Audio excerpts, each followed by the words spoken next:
కృష్ణా జిల్లా మచిలీపట్నం పోర్టు 1 సంవత్సరంలో పూర్తవుతుందని ఎంపీ బాలశౌరి తెలిపారు. పోర్టు కనెక్టివిటీ కోసం రోడ్ల నిర్మాణం చేయాల్సి ఉందని అన్నారు. 400 కోట్లతో కనెక్టివిటీ రోడ్డుకు శ్రీకారం చుడతామని చెప్పారు. మచిలీపట్నం విజయవాడ జాతీయ రహదారిని 6 లైన్లుగా విస్తరించాలని ప్రభుత్వం భావిస్తోందని అన్నారు.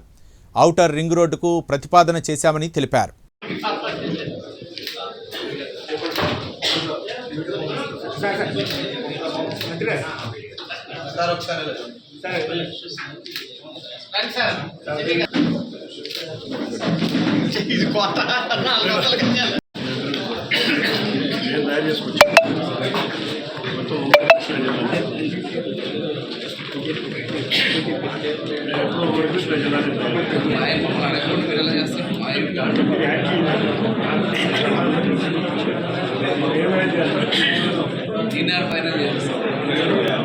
శ్రీనివాసు చిన్న కుర్చీలు అటు పక్క 10 మంది ఉంటే ఇటు పక్క వేస్తే కూర్చుంటారు. చిన్న కుర్చీలు మిగిలిన వాళ్ళందరూ సంబంధం లేని వాళ్ళందరూ బయట చేస్తున్నాం. వాళ్ళు మాత్రం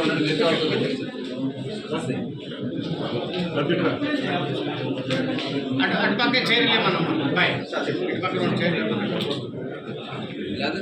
నేషనల్ హైవే అధికారులతో అలాగే మచిలీపట్నం పార్లమెంట్లో ఉన్నటువంటి అందరు శాసనసభ్యులతో కలిసి ఒక మీటింగ్ జరిగింది. ప్రధానంగా మన మచిలీపట్నం పోర్టు 1 సంవత్సరంలో కంప్లీట్ కాబోతాం. దానికి పోర్టు కనెక్టివిటీ రోడ్డు 400 కోట్ల రూపాయలతోటి శాంక్షన్ అయింది. దాన్ని ఇమీడియట్గా కంప్లీట్ చేయడం.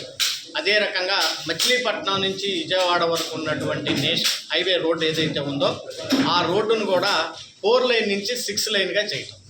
దీన్ని ప్రధానంగా అదే రకంగా ఔటర్ రింగ్ రోడ్డు గురించి చర్చ జరిగింది. మచిలీపట్నం పార్లమెంటుకు సంబంధించి కృష్ణా జిల్లాకు సంబంధించి దాదాపు ఒక 50 కిలోమీటర్ల ఔటర్ రింగ్ రోడ్డు వస్తుంది.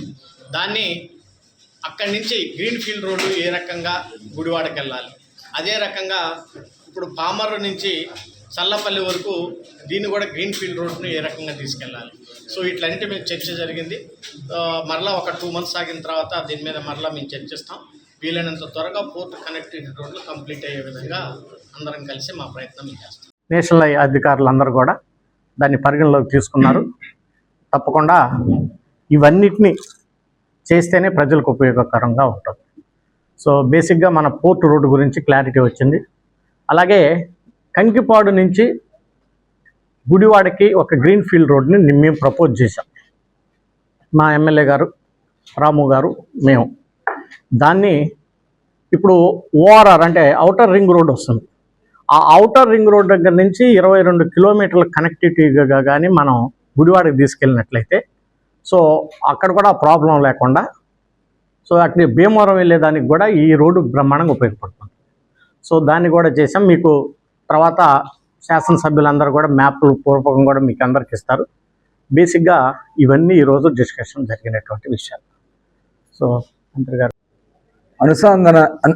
అనుసంధాన కార్యక్రమాలపైన గౌరవ పార్లమెంట్ సభ్యులు బాలశౌరి గారి నాయకత్వంలో ఈరోజు ఉమ్మడి కృష్ణా జిల్లా శాసనసభ్యులు అలాగే పార్లమెంట్ సభ్యులు కూడా రావడం జరిగింది.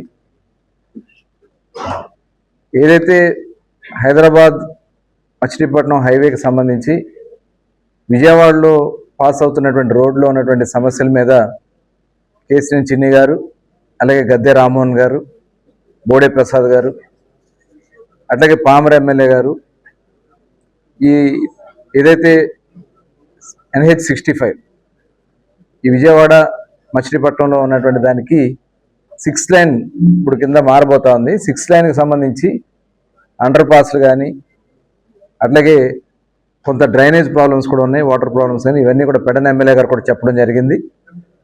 అట్లాగే గుడివాడ కాన్స్టిట్యూన్సీ సంబంధించి రాము గారు డీటెయిల్గా ఆయన అంతా కూడా వారు ఎక్స్ప్లెయిన్ చేశారు.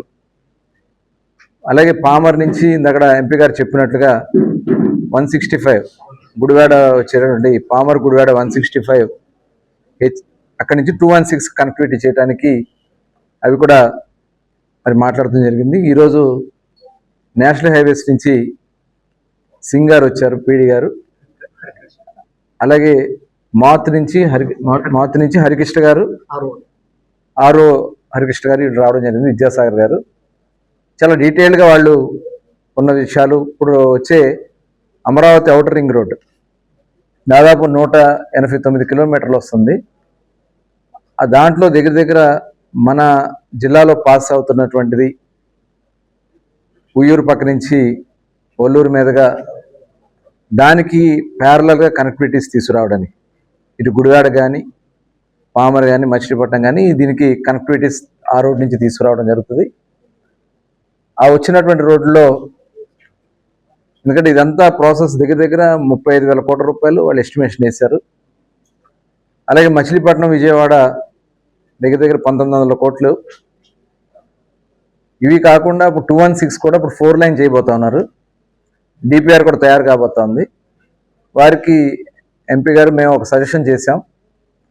ఎందుకంటే కోస్టల్లో కూడా వస్తే పోర్ట్ వస్తుంది, అలాగే పోర్ట్ ఆధారిత పరిశ్రమలు వస్తాయి. మనకి సాల్ట్ ఫ్యాక్టరీ కానీ ఆ దిగువన ఉన్నటువంటి భూమిలో కొద్దిగా